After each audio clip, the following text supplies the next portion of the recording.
قال النبی صلی اللہ علیہ وسلم اقرأ القرآن فإنه یأتی یوم القیامت شفیعا لاصحابہ۔ نبی کے وسلم نے فرمایا قرآن پڑھا کرو اس لیے کہ قیامت کے دن یہ اپنے پڑھنے والے کا سفارشی بنے۔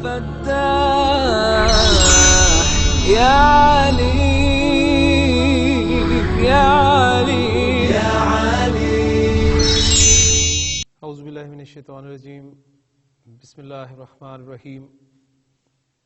رب اشرح لی صدری ویسر لی امری واحلل عقدۃ من لسانی یفقہوا قولی، رب یسر ولا تعسر وتمم بالخیر، آمین یا رب العالمین۔ سبق نمبر 16 کی ایکسرسائزز ہم کر رہے ہیں، اور جو ایکسرسائز ہم نے آج کرنی ہے وہ ایک پریکٹیکل ایکسرسائز ہے۔ صرف عبارت میں پڑھ دیتا ہوں اور اس کو ہم یہاں چھوڑیں گے، اسکپ کر دیں گے، یعنی اس کو ہم یہاں پر سالو نہیں کریں گے۔ ایکسرسائز یہ ہے کہ یسأل المدرس، سأل یسأل سوال کرنا، پوچھنا، یسأل المدرس استاد پوچھے گا، کل من الطلاب طلباء میں سے تمام سے، کیا پوچھے گا؟ ہذین السؤالین، یہ دو سوالات۔ دو سوالات کیا ہیں؟ پہلا سوال ہے کہ ماذا تريد، تم کیا چاہتے ہو؟ اور دوسرا سوال ہوگا کہ ماذا يريد زمیلک، تمہارا ساتھی، تمہارا دوست جو ہے وہ کیا چاہتا ہے؟ تو اس کو ہم اسکپ کر رہے ہیں، اگلی ایکسرسائز کی طرف آتے ہیں۔ اگلی ایکسرسائز ہے ہماری کہ ضع فی الفراغ فیما یلی مؤنث الاسماء الدالۃ علی الالوان کما ہوا موضح فی الامثلہ۔ ضع کے معنی ہے ٹو پٹ، رکھنا۔ اس کا مفعول کیا ہے؟ وہ حالت نصب میں آپ کو ملے گا مؤنث الاسماء، ٹھیک ہے، کیونکہ مفعول نصب میں ہوتا ہے، باقی بیچ میں فی الفراغ فیما یلی متعلق ہو گیا۔ یعنی آپ نے خالی جگہ میں جو نیچے آ رہی ہیں رکھنا ہے، کیا رکھنا ہے؟ ان اسماء کی مؤنث جو کہ دلالت کرتے ہیں علی الالوانی۔ الوان لفظ جو ہے یہ لون کی جمع ہے، لون، لون کے معنی ہوتے ہیں رنگ۔ جیسے سورۃ البقرہ میں اللہ تعالیٰ نے ارشاد فرمایا کہ جب اللہ تعالیٰ نے حکم دیا حضرت موسیٰ علیہ السلام کو کہ گائے کو ذبح کریں، تو جو سوال آیا تھا بنی اسرائیل کی طرف سے، وہ سوال پہلا یہ تھا کہ ما لونہا، اس گائے کا رنگ کیا ہے؟ تو لون منصرف اسم ہے اور اس کی جمع افعال کے وزن پر آتی ہے، تو افعال کے وزن پہ کیا بنے گی؟ الوان۔ تو الوان کلر، کلرز۔ تو ان اسماء کی مؤنث جو دلالت کرتی ہے، جو دلالت کرتے ہیں رنگوں پر، کما ہوا موضح، جیسے کہ واضح کیا گیا ہے، فی الامثلۃ، مثالوں میں۔ کلرز کے حوالے سے ذہن میں تازہ کر لیں، ہم اپنے ابتدائی کورس میں اس کو تفصیل سے پڑھ چکے ہیں کہ اردو میں ہم رنگوں کو استعمال کرتے ہیں تو رنگوں کو مذکر اور مؤنث بولتے ہیں، ساروں کو نہیں، اکثر کو، کسی لفظ کے اعتبار سے۔ مثلا میں کہتا ہوں کہ میری نیلی قمیض کہاں ہے؟ آپ نے نیلی لفظ بولا ہے اس لیے کہ آپ اپنی اردو زبان میں قمیض کو مؤنث بولتے ہیں، ٹھیک ہے نا؟ تو نیلی قمیض کہا۔ اور اگر رومال جو ہے اس کا کلر بلو ہو تو رومال کا استعمال اردو میں چونکہ مذکر ہے تو آپ کہیں گے جی میرا نیلا رومال، کلیئر ہو گیا نا؟ تو آپ نے کلرز میں مذکر مؤنث کا فرق کیا، نیلا اور نیلی۔ اسی طرح آپ پیلا اور پیلی کہتے ہیں، کالا اور کالی کہتے ہیں۔ اچھا میں نے جیسے کہا کہ ہر رنگ کو نہیں کرتے، سفید رنگ کو سفید ہی کہیں گے، چاہے مذکر ہو چاہے مؤنث ہو، سفید قمیص اور سفید رومال۔ اسی طرح اگر کالے کے لیے سیاہ کا لفظ استعمال کریں تو سیاہ کا لفظ مذکر مؤنث دونوں کے لیے وہ استعمال کرتے ہیں۔ سرخ، سبز، یہ کلرز آپ اردو میں چاہے مذکر کے لیے بولنے ہو چاہے مؤنث کے لیے بولنے ہو اسی طرح بولیں گے۔ اچھا، انگریزی میں تو بالکل ہی مذکر مؤنث کا فرق نہیں ہے، گرین گرین، ٹھیک ہے نا۔ عربی میں یہ تقسیم کمپریہنسو ہے۔ عربی میں مذکر کے لیے آپ نے کلر استعمال کرنا ہے تو اس کی الگ ڈائی ملے گی آپ کو، اور مؤنث کے لیے کلر استعمال کرنا ہے تو الگ ڈائی ملے گی۔ اس حوالے سے آپ کو گرامر کی کتابوں میں یہ ٹاپک جو ہے، یہ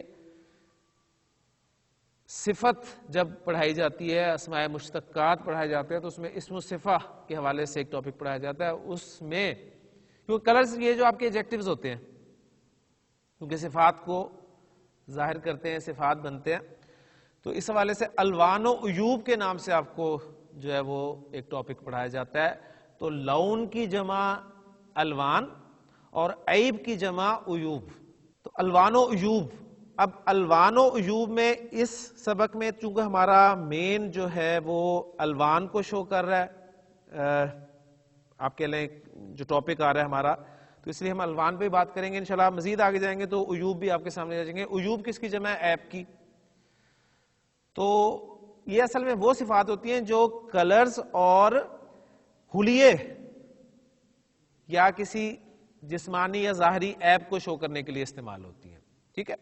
تو اس میں الوان کے حوالے سے میں آپ کے سامنے اگر کچھ باتیں رکھ دوں تو انشاءاللہ تعالی بڑی جلدی یہ آپ کا سبق کلیئر ہو جائے گا۔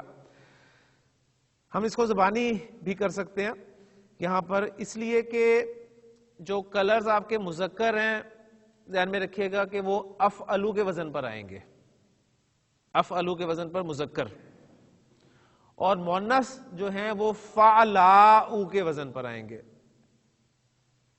کچھ بھی صاحب، افعلو اور فعلاؤ۔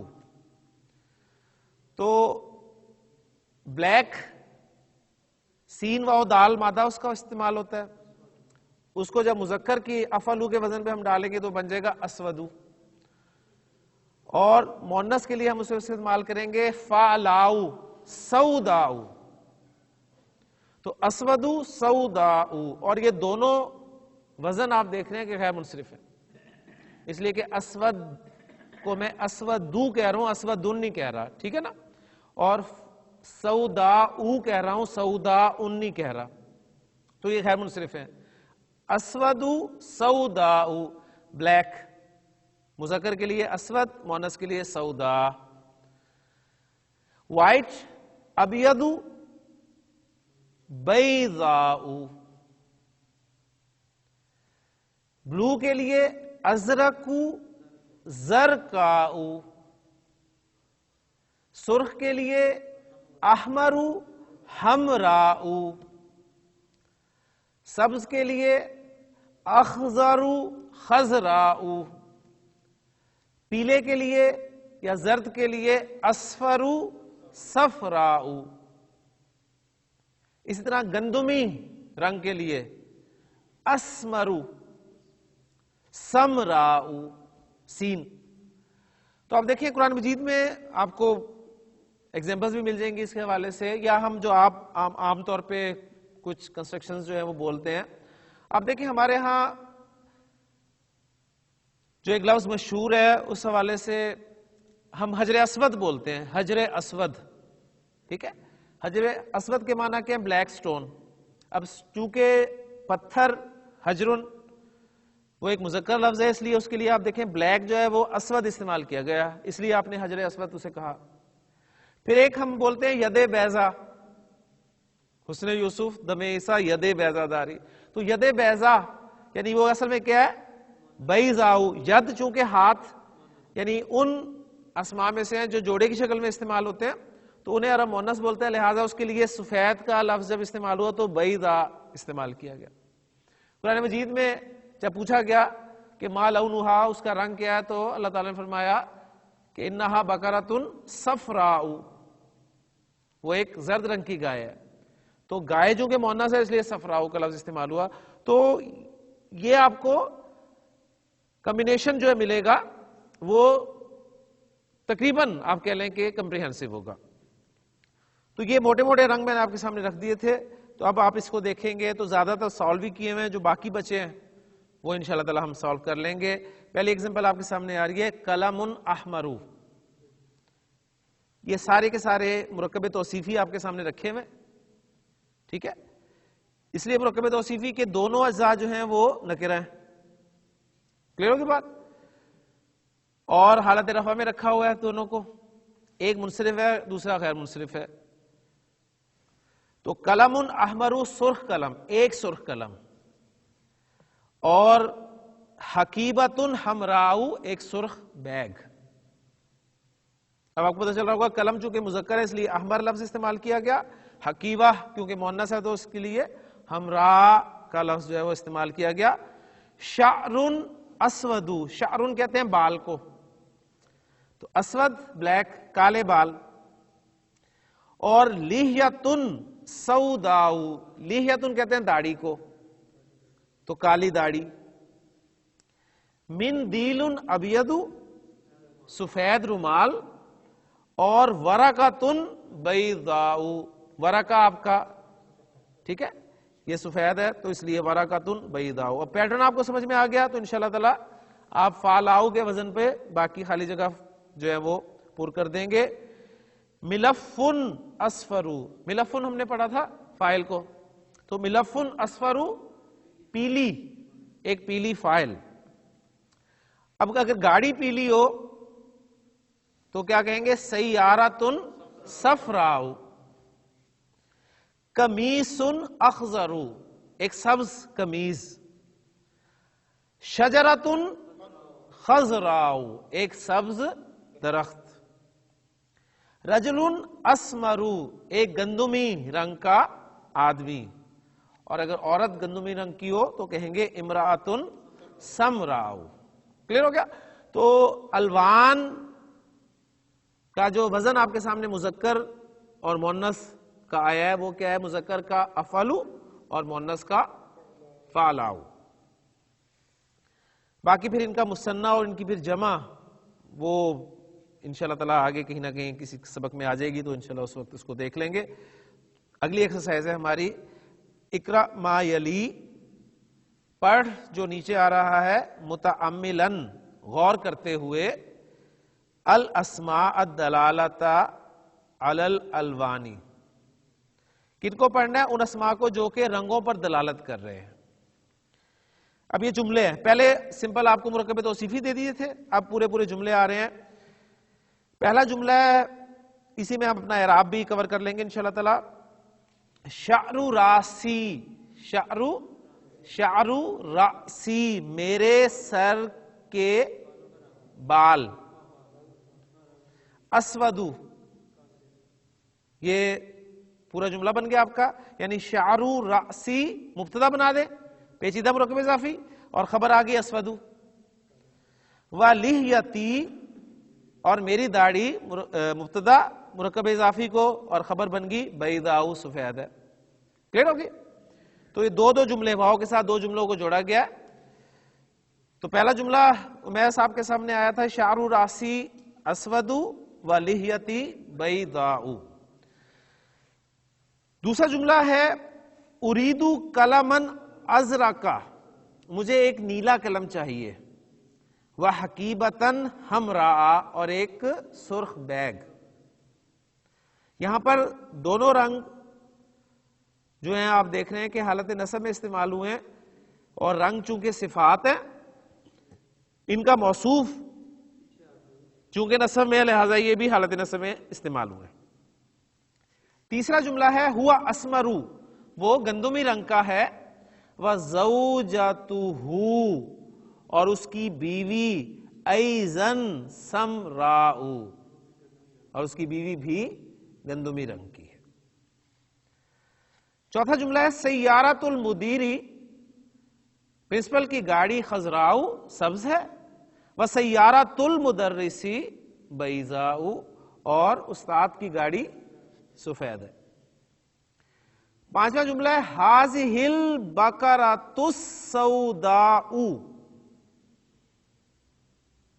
جمیلۃ، یعنی یہاں تک مبتدا تھا۔ ھذہ البقرۃ کا ترجمہ کیا ہوگا؟ یہ گائے۔ ھذہ البقرۃ السوداء، یہ کالی گائے۔ اسے مبتدا بنا دیا اور خبر آگئی نکرہ جمیلۃ، یہ کالی گائے خوبصورت ہے۔ چھٹا جملہ ہے ما اجملہ۔ ما اجملہ یہ ہم نے پڑھا تھا، آپ کو یاد ہوگا، فعل تعجب، ما افعلہ، ما اجملہ ھذہ الزہرۃ الحمراء، یہ سرخ پھول کتنا خوبصورت ہے۔ ساتواں جملہ ہے ہاتی طولا ورقۃ بیضاء، ایک سفید صفحہ۔ لمن ھذہ السیارۃ الصفراء، یہ پیلی گاڑی کس کی ہے؟ اھذا دفتر ذو الغلاف الاصفر لکی یا حفصۃ؟ جی شاہد صاحب اس جملے کے جو الفاظ ہیں ان کے اعراب کے حوالے سے ذرا بات کریں۔ جی پہلا لفظ اس میں حمزہ استفہام، ھذا دفتر مبتدا، اشارہ مشار الیہ، جی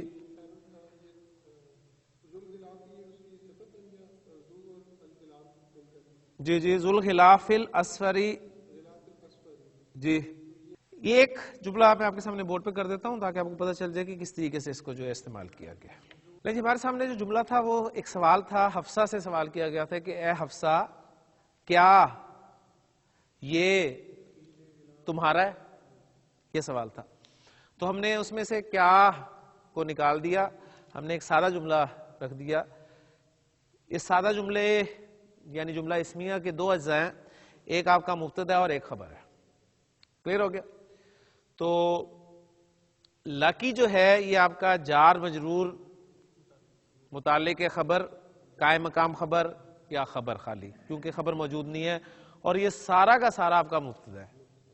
اب یہ سارا کا سارا مبتدا کیسے ہے اس کو ہم دیکھ لیتے ہیں۔ دیکھیں جی اس میں پہلی چیز ہمارے سامنے ہے ھذا اشارہ،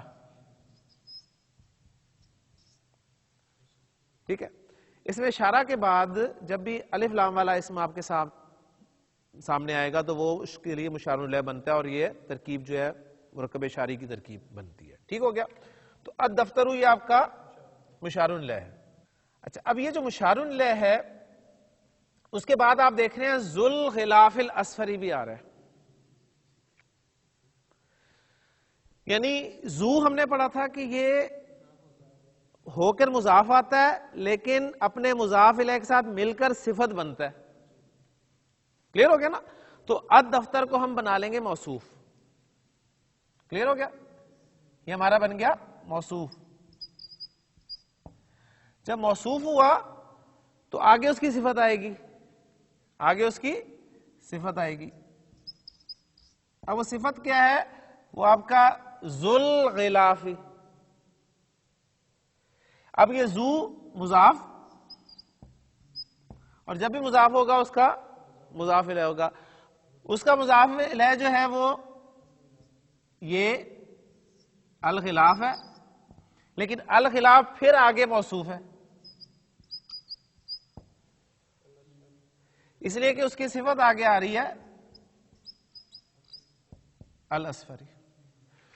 تو الغلاف الاصفر یہ موصوف اور صفت مل کر مضاف الیہ بن گیا ذو کے لیے۔ ٹھیک ہے؟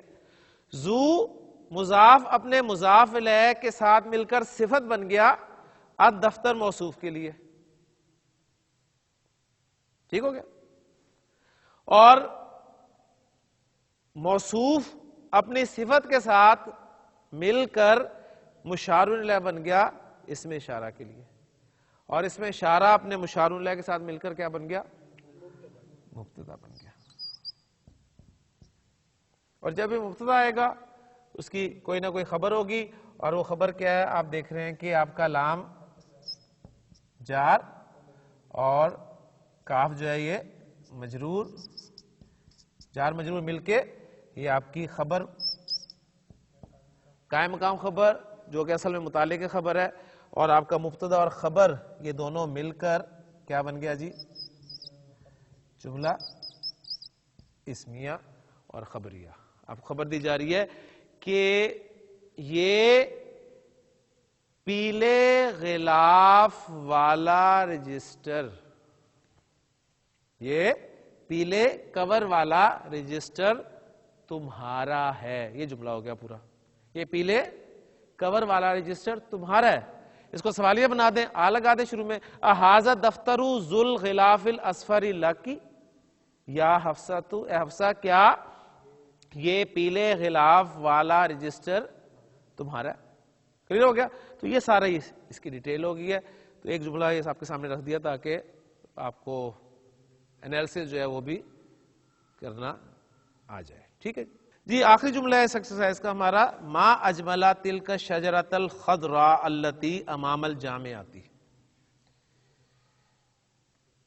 جی ما اجملا کتنا خوبصورت ہے، کیا کتنا خوبصورت ہے؟ تلک الشجرۃ الخضراء وہ سبز درخت، التی جو کہ امام الجامعۃ یونیورسٹی کے سامنے ہے، وہ سبز درخت جو یونیورسٹی کے سامنے ہے، کتنا خوبصورت ہے۔ کلیئر ہو گیا جی؟ لے جی تمرین اب آپ نے فل کرنے ہیں۔ ضع فی الفراغ فیما یلی کلمۃً، آپ نے پٹ کرنا ہے ایسا کلمہ تدلو جو کہ دلالت کرتا ہے علی پر، کس پہ؟ لون مناسب، مناسب رنگ پر، ٹھیک ہے۔ ضع کا مفعول کلمۃً تدل علی لون مناسب ہے۔ آپ نے خالی جگہ میں جو نیچے آ رہی ہیں ایسا کلمہ رکھنا ہے جو مناسب رنگ پر دلالت کرتا ہے۔ کلیئر ہو گیا جی؟ جی شریف صاحب پہلا جملہ آپ کے لیے، شعر رأسی کا خالی جگہ و لحیۃ کا خالی جگہ، جی شعر رأسی کا سوداء اسود، شعر رأسی کا اسود و لحیۃ کا بیضاء۔ آپ بتائیں گے کہ آپ نے اسے شعرو کیوں پڑھا ہے؟ مبتدا ہے ماشاءاللہ، اور رأسی کا کیوں پڑھا ہے؟ یہ مضاف الیہ ہے شعرو کے لیے، اس لیے رأسی استعمال ہوا ہے، ٹھیک ہو گیا۔ اور اسی طرح لحیۃ مضاف ہے اور مبتدا بن کر آ رہا ہے تو رفع میں آ رہا ہے۔ جی دوسرا جملہ امیس، حقیبتی سوداء، میرا بیگ کالے رنگ کا ہے، سیاہ ہے۔ جی شبیر صاحب، ہاتھی قلمن، قلمن اسودا، ماشاءاللہ۔ ہاتھی طولا ایک سیاہ قلم، اور ورقتن اور ایک سفید صفحہ، ورقتن بیضاء، ماشاءاللہ۔ دونوں نفسہ میں پڑھے اس لیے کہ دونوں صفات بن کر آ رہے ہیں اپنے موصوف کے لیے۔ جی شاہ صاحب چوتھا جملہ، نحن نکتب بالقلم، بالقلم احمر، بالقلم الاحمر، ہم سرخ قلم کے ساتھ لکھتے ہیں، والمدرس یکتب، اور استاد لکھتا ہے، بالقلم الاحمر، تو ہم بھی سرخ قلم سے لکھتے ہیں، استاد بھی سرخ، اچھا ہم بلیک سے لکھتے ہیں۔ نحن نکتب بالقلم الاسود یا بالقلم الازرق، والمدرس یکتب بالقلم الاحمر۔ غیر منصرف اسم پر حالت جر میں زیر نہیں آتی، ہمراء، ہمراء، ہمراء، لیکن غیر منصرف اسم پر جب الف لام داخل ہو جائے تو حالت جر میں اس پہ زیر آ جاتی ہے۔ الحمراء، الحمراء، الحمرائی، کلیئر ہو گیا؟ جی شریف صاحب جملہ اگلا پڑھے۔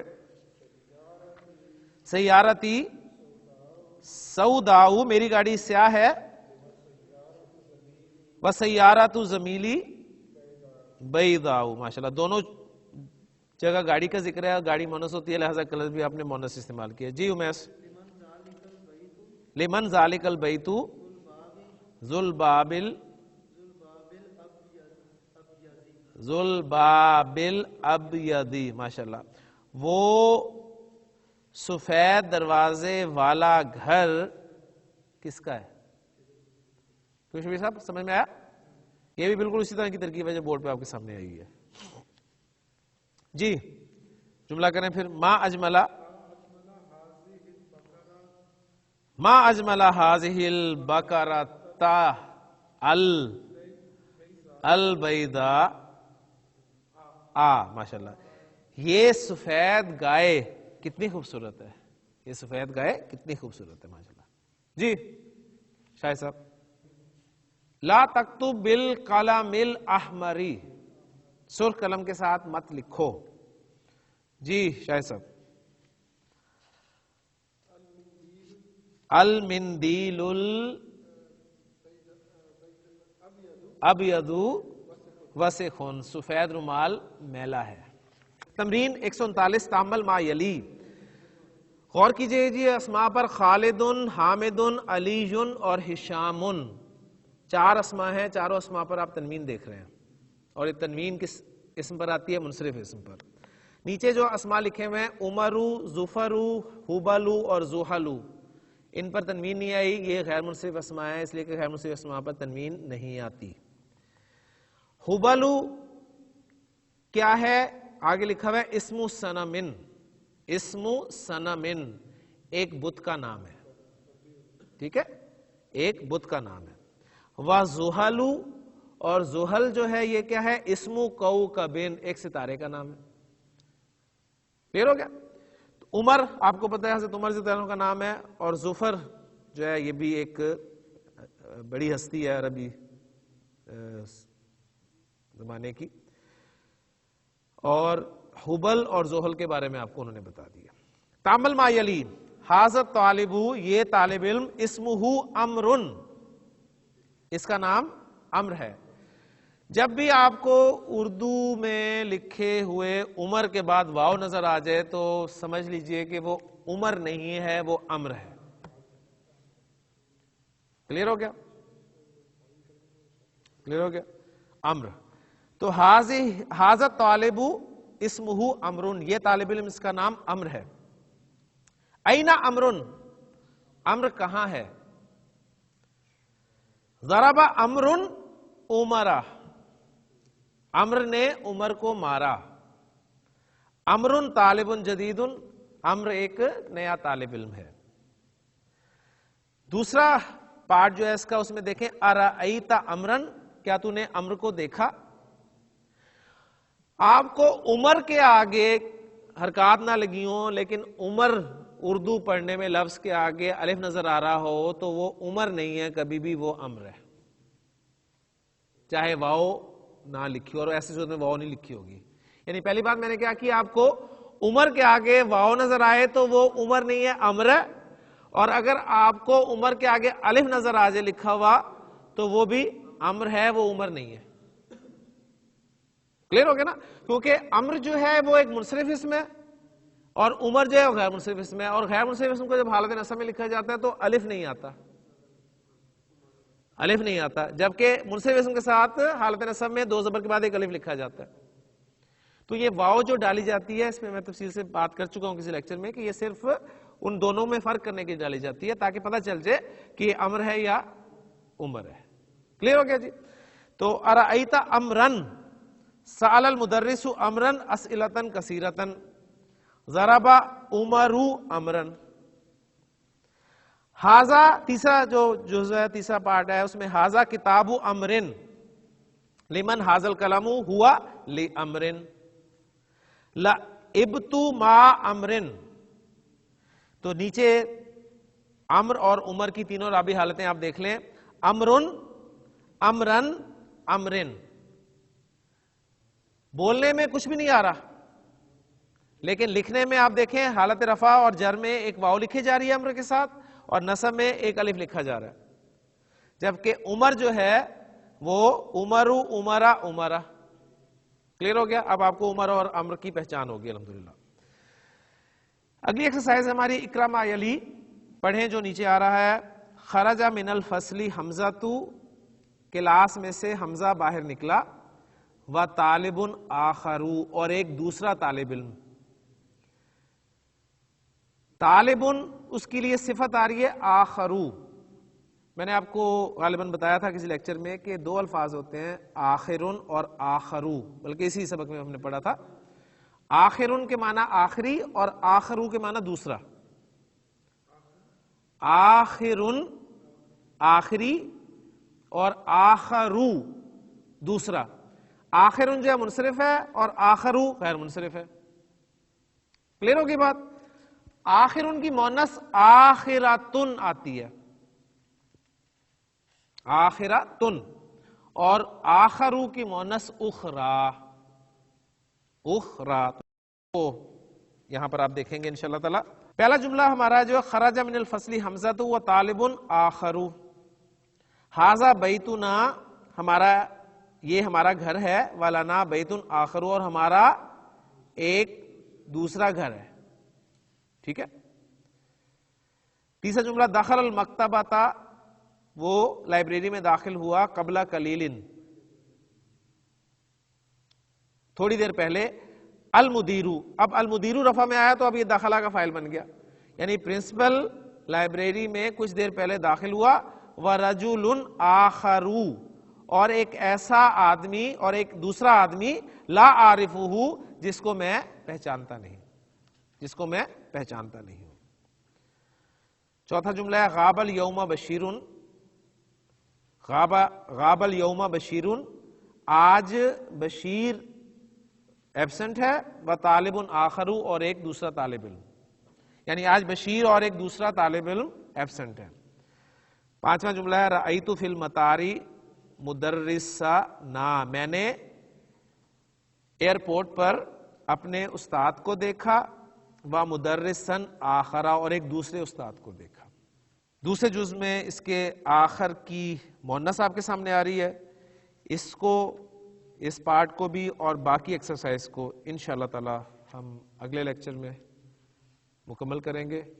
لیکن انشاءاللہ تعالی اس ایکسرسائز کا باجز اور باقی ایکسرسائز انشاءاللہ تعالی اگلے لیکچر میں کریں گے. سبحانک اللہم و بحمدک، اشہد ان لا الہ الا انت، استغفرک و اتوب الیک.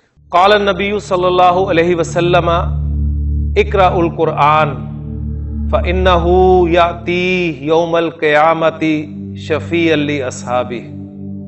نبی کے سامنے نے فرمایا قرآن پڑھا کرو، اس لیے کہ قیامت کے دن یہ اپنے پڑھنے والے کا سفارشی بن